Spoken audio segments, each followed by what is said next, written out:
He smirked as he slid divorce papers across the kitchen table, his eyes gleaming with victory, because he thought his wife was broke, a struggling freelance data analyst he'd been supporting for 6 years. "Sing it, Jasmine," Darius said, that cruel smile spreading wider. "We both know you can't survive without me." She picked up the pen with trembling hands, and he leaned back in his chair like a king watching his servant bow.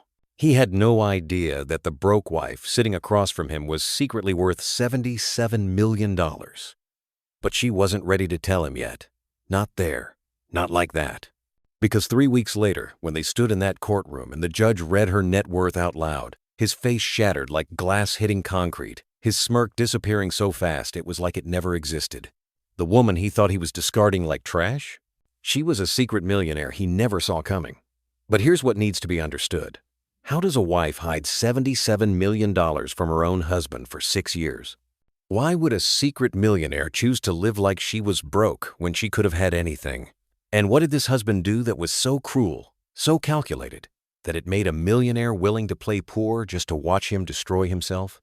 Before the story unfolds, drop thoughts in the comments. Have viewers ever seen someone underestimate the wrong person? Hit that like button, subscribe to never miss stories like this, and let's dive into how a secret millionaire became her husband's worst nightmare. 6 years earlier, Jasmine walked into a charity tech mixer downtown wearing a simple black dress and shoes she'd owned for 3 years. She wasn't there looking for romance. She was there hunting for investments, watching startups pitch to rooms full of people who'd inherited money and didn't know what to do with it. That's when she saw him standing alone by the catering table. Darius wore a blazer that had seen better days and clean shoes worn down at the heels. He wasn't working the room like everyone else. He was just watching, taking everything in with dark, intelligent eyes that seemed to see through all the performance. Jasmine walked over and handed him champagne. "You look like you're studying us," she said. He smiled, and the warmth of it caught her off guard. "I'm trying to figure out who here actually built something versus who just writes checks." That single sentence hooked her. In a world where men discovered her last name and suddenly became fascinated, here was someone who seemed different, real, humble. She told him she was a freelance data analyst. He told her he was building an app that would change how small businesses manage inventory. They talked for 3 hours about code, algorithms, the gap between innovation and implementation. He never asked about her car, her address, her family. He asked about her ideas. What Jasmine didn't know was that everything Darius told her that night was a carefully constructed lie. His parents weren't school teachers who instilled the value of hard work. They were embezzlers who'd lost everything and gone to prison when he was 16. His app didn't exist. His humility wasn't real. It was a costume he wore to attract women he could control. And Jasmine, with all her intelligence and all her wealth, walked right into his trap because she wanted so badly to believe that someone could love her for who she was, not what she had. 2 months later, they were inseparable. He'd come to her modest apartment, the one she kept specifically to test people, to see who they really were, and they'd sit on her thrift store couch, eating takeout and talking until sunrise. He told her stories about growing up poor, about wanting to build something that mattered instead of just making money. She believed every word because she needed to believe that authentic love still existed in a world where her mother had been murdered by a gold digger when Jasmine was 19. That's why she hid her money. Not because she was ashamed of it, but because she'd watched her mother fall in love with a charming man who seemed humble and kind and different from wealthy men who'd pursued her. 6 months after their wedding, he had access to her accounts. 8 months later, her mother was dead from an accidental fall down the stairs. He inherited everything. Police couldn't prove murder. Jasmine knew better. So she built a life where money was invisible, where she could see who someone really was before they saw dollar signs, where she could protect herself the way her mother never got the chance to. The proposal came 14 months in.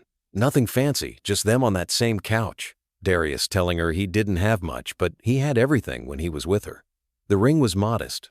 She loved it specifically because it was modest. They got married at City Hall. Her brother didn't come. He'd run a background check on Darius and tried to warn her about inconsistencies in his story.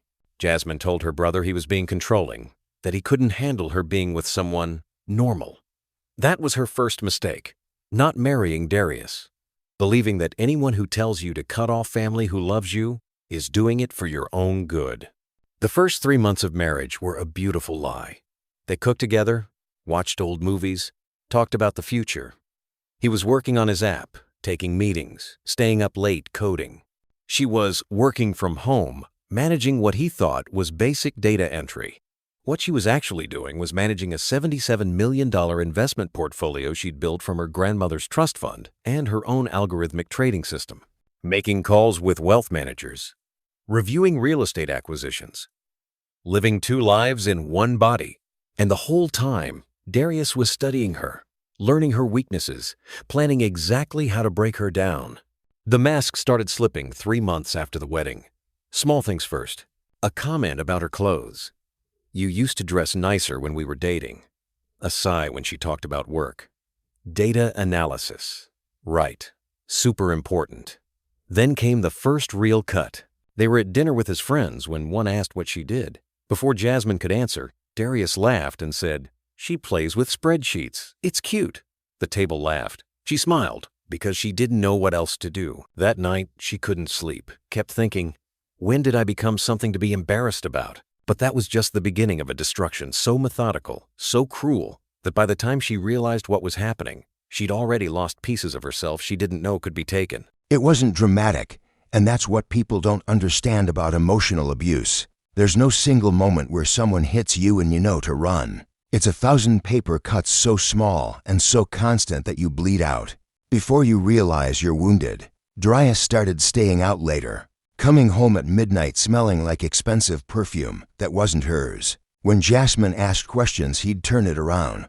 "Why are you so insecure?" "This is why I can't tell you anything." She started apologizing for asking. He began criticizing her body. She'd gained maybe 15 pounds from the stress of living with someone who made her feel like she was walking on glass. "You used to take care of yourself," he'd say, looking at her like she was something that had spoiled. She started skipping meals. The isolation came next, and it was surgical in its precision. Her brother wanted to have dinner. Darius would create a fight that morning so she'd have to cancel. Her best friend from college called. He'd get quiet and cold until she got off the phone. Her therapist suggested couples counseling. He said therapists just want your money. They make up problems that don't exist. Jasmine stopped going to therapy, stopped calling her brother, stopped reaching out to friends. She didn't realize she was being cut off from everyone who could see what was happening to her, until she was completely alone with him. The financial manipulation was brilliant because it was invisible. Jasmine was paying for everything: the mortgage, the car, the groceries, his business expenses, but she'd set it up through untraceable channels so he'd never know. He thought he was contributing from his app revenue. He'd make a big show of taking care of dinner and Venmo her his half later, not knowing the money in his account came from her in the first place. She was funding her own financial abuse, and he was using that money to make her feel small. "I'm carrying us," he'd say. "You barely contribute anything."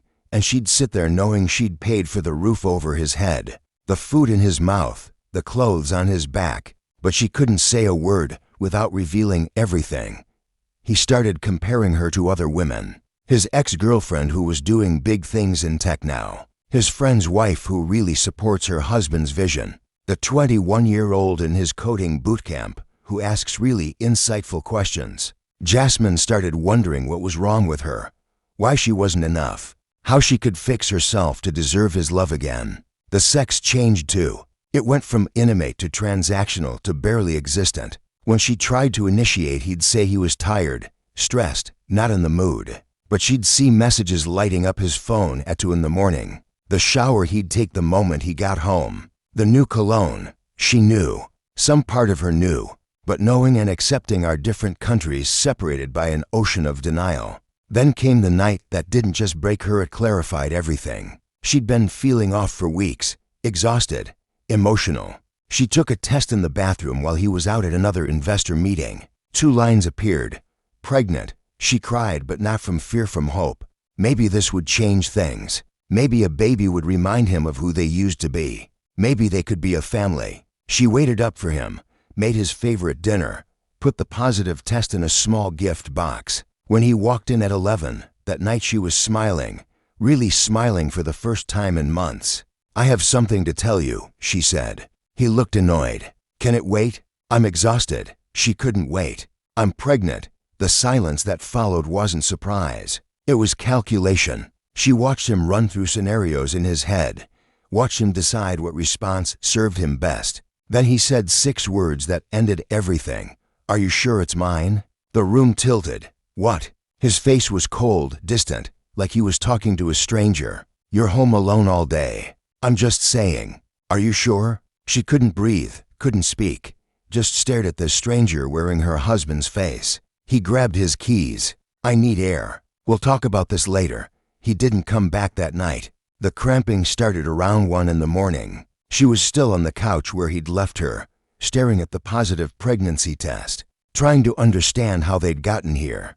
Bye to the pain was sharp, angry, wrong. She called him, voicemail, called again, voicemail. 14 times she called her husband while she was losing their baby. 14 times he sent her to voicemail. At 2:47 in the morning she was on the bathroom floor, bleeding, alone, calling 911 because the person who promised to be there in sickness and health couldn't be bothered to pick up his phone. The EMTs were kind. They asked where her husband was. She lied and said he was out of town for work because it seemed easier than explaining. He was probably with another woman while she miscarried their child on cold tile. At the hospital, a doctor with tired eyes confirmed what she already knew: she'd lost the baby. The doctor asked if she had anyone to call. Jasmine almost laughed. Who would she call? The brother she'd pushed away? The friends she'd abandoned? The therapist she'd stopped seeing? She'd systematically destroyed her support system for a man who wouldn't answer his phone. During her emergency, they kept her until 6 in the morning. When she got home, Darius still wasn't there. He walked in at 3 that afternoon. She was in bed, physically and emotionally shattered. He reeked of perfume, not even trying to hide it anymore. "Hey," he said casually, like he'd just been at the gym. "How are you feeling?" She stared at him. "I lost the baby." He blinked. "Oh, shit, maybe it's for the best. We weren't really ready anyway." That's when something inside Jasmine didn't break. It crystallized into perfect clarity. She'd been looking at this marriage like a problem she needed to fix, a puzzle she needed to solve. If she was better, prettier, quieter, smaller, maybe he'd love her the way he used to. But he'd never loved her. Not really. She was a placeholder, a prop, someone to diminish so he could feel bigger, someone to control because he couldn't control his own failing life. And she'd let him. She'd funded it. She'd enabled it. She'd shrunk herself down to nothing so he could pretend to be something. "Get out," she said quietly. "What?" His face showed annoyance, not concern. "Get out of this room. I need to be alone." He rolled his eyes. "You're being dramatic. It's not like we were that far along." Something in her voice changed, went cold and final. "Get out." He left, slammed the door. She heard him on the phone in the hallway. "Babe, I can't talk right now. She's being crazy. I'll call you later."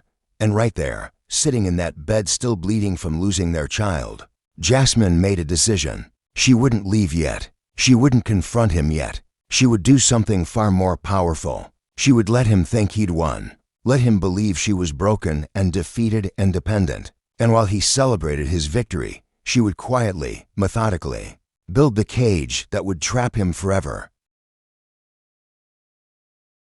That night, while Darius slept peacefully in the guest room, Jasmine sat in the darkness of their bedroom with her laptop and made a list through tears that wouldn't stop. Falling, evidence, lawyer, freedom. She'd spent 6 years hiding her wealth to protect herself from predators, never realizing she'd married one anyway. But now that protective instinct that made her invisible would become her greatest weapon. The next morning she called her brother for the first time in 2 years. His voice cracked when he heard hers. "Jasmine," she could barely speak. "You were right. About everything. I need help." Within 48 hours she had a team. Her brother's law firm provided the best divorce attorney in the state. A forensic accountant started tracking every dollar Darius had spent. A private investigator began documenting his movements. And a therapist started helping her document the emotional abuse for court records. For 3 weeks, Jasmine played the perfect broken wife. She apologized when he snapped at her. She nodded when he complained about her cooking. She stayed quiet when he came home smelling like other women. And the whole time she was recording, documenting, gathering, Every text message to his affair partners that he carelessly left open. Every bank statement showing his $340,000 in secret credit card debt. Every GPS location showing him at hotels when he claimed to be at investor meetings. Every cruel word he said that she captured on the voice recorder her lawyer had given her. He thought she was defeated. He had no idea she was building an airtight case that would destroy him. Then Darius made his move. He served her divorce papers at the kitchen table on a Tuesday morning, sliding them across with that smirk she'd once found charming and now recognized as pure cruelty. "Sign it, Jasmine. We both know you can't survive without me." The papers demanded everything. The house that her money had bought, the Tesla her money had paid for $4,500 a month in alimony for 5 years, half of what he thought was her tiny retirement account. He'd even brought his lawyer's pen, like he was afraid she'd back out if she had time to think. She picked it up with trembling hands that weren't trembling from fear. They were trembling from the effort it took not to laugh in his face. She signed every page without reading them. "That's it," he said, almost disappointed she hadn't fought. "That's it," she replied quietly. He stood up, stretched like he'd just finished an easy workout. "I'll have my lawyer file these today. You can stay here until the end of the month." He walked out whistling. Actually whistling. She sat there listening to his car pull away, and then she called her attorney. He signed. He actually signed without changing a single thing. Her lawyer's voice held barely contained excitement. "Then he just agreed to every clause we embedded, including the one where he admits to sole management of marital finances and accepts full responsibility for any undisclosed debts." Jasmine allowed herself the smallest smile. How long until court? 3 weeks. 3 weeks for Darius to celebrate his victory. 3 weeks for him to move his 21-year-old pregnant girlfriend into what he thought was his house. 3 weeks for him to tell everyone how he'd finally freed himself from dead weight. 3 weeks for him to believe he'd won. The courtroom smelled like old wood and stale coffee the day everything came crashing down. Darius walked in wearing a new suit she knew he'd bought with credit cards that were maxed out. His lawyer carried a thick binder like they were bringing evidence to a murder trial. His pregnant girlfriend sat in the gallery wearing a dress too tight and a smile too confident. They thought this was a formality, a judge rubber stamping what Darius had already won. Jasmine sat at her table next to her attorney, wearing a simple gray dress and no jewelry. She looked exactly like what Darius had always told her she was: small, insignificant, forgettable. Darius took the stand first, and his performance was Oscar-worthy. He told the judge how he'd funded their entire lifestyle, while Jasmine contributed maybe $1,000 a month. He showed fake bank statements his lawyer had helped him create, statements showing his contributions that were actually her money funneled through his accounts. He pulled out a binder of receipts, dramatic and triumphant, proof that he'd carried her for 6 years. "Your Honor, I don't want to leave her with nothing. I'm not that kind of man, but I do deserve compensation for the sacrifices I made." He looked at Jasmine with fake sympathy that made her stomach turn. She tried her best. It just wasn't enough. His lawyer nodded, satisfied. His girlfriend in the gallery actually blew him a kiss. Then Jasmine's attorney stood. She was a small woman with steel gray hair and eyes that had seen every trick in the book. "Your Honor, the respondent has committed perjury. Those bank statements are fraudulent, and we can prove it. But more importantly, I'd like to present the petitioner's complete financial disclosure that was sealed by court order." Until this moment, the judge leaned forward, curious now. "Proceed." Jasmine's attorney opened a folder and began reading in a clear, steady voice that carried through the silent courtroom. Jasmine Rothschild, primary income from managing partner position at Rothschild Investment Trust. Secondary income from algorithmic trading portfolio. Real estate holdings in 7 states. Equity positions in 12 startup companies. Total liquid assets, $43 million. Total net worth, $77.3 million. The silence that followed was absolute. Darius's face went through 5 expressions in 3 seconds: confusion, disbelief, shock, denial, and finally pure horror. That's impossible," he stammered. "She's a data analyst." The judge looked at him over his glasses. "According to these documents, which have been verified by 3 independent auditors, Your wife has been the sole financial provider for your entire marriage. The house you're demanding, she owns it through a trust. The car, leased through her LLC. The money you claim to have contributed, all funds that originated from her accounts and were transferred to you. Jasmine's attorney continued, merciless now. Furthermore, we have documentation of the respondent's $340,000 in undisclosed debt, evidence of 3 ongoing affairs, and recordings of verbal abuse spanning 18 months. Darius tried to speak, but his lawyer physically held him back, whispering urgently. The girlfriend in the gallery had her hand over her mouth, eyes wide. Other people in the courtroom were leaning forward, watching this man's world collapse in real time. The judge's voice cut through the chaos. Mr. Darius, not only will you receive nothing in this divorce, but you will be responsible for your own legal fees, plus sanctions for filing fraudulent financial documents with this court. You have 30 days to vacate the property. If you have any personal belongings of value, I suggest you document them carefully, because given what I've seen today, I don't trust a single word you say. He banged his gavel. We're adjourned. Darius sat frozen in his chair, his face shattered like glass, exactly the way Jasmine had imagined it would be. His lawyer packed up quickly, already distancing himself from the disaster. The girlfriend slipped out a side door without looking back, and Jasmine stood, smoothed her simple gray dress, and walked toward the exit. Darius caught her arm in the hallway, his voice desperate now. Jasmine, wait.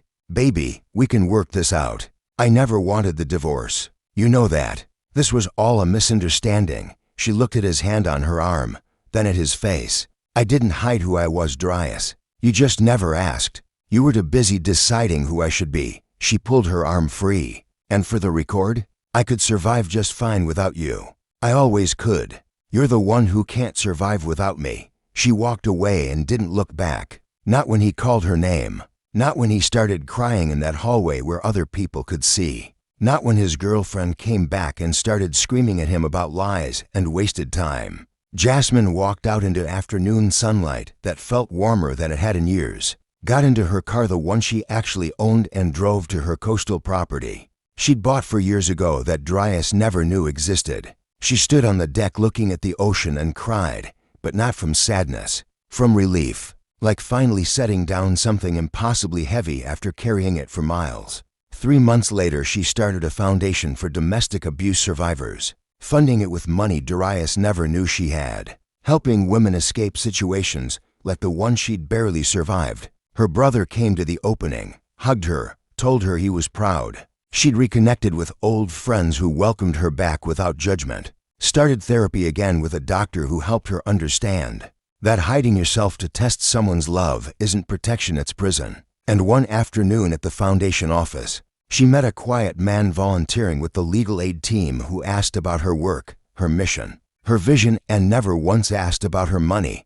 But that's a different story. This one ends in that courtroom where a man who thought he was discarding trash discovered he'd lost a treasure he never deserved in the first place, where a woman who'd made herself invisible finally let herself be seen, where a smirk shattered into 1,000 pieces and the only sound was justice served cold. If this story moved you, hit that subscribe button right now so you never miss stories like this. Turn on the notifications bell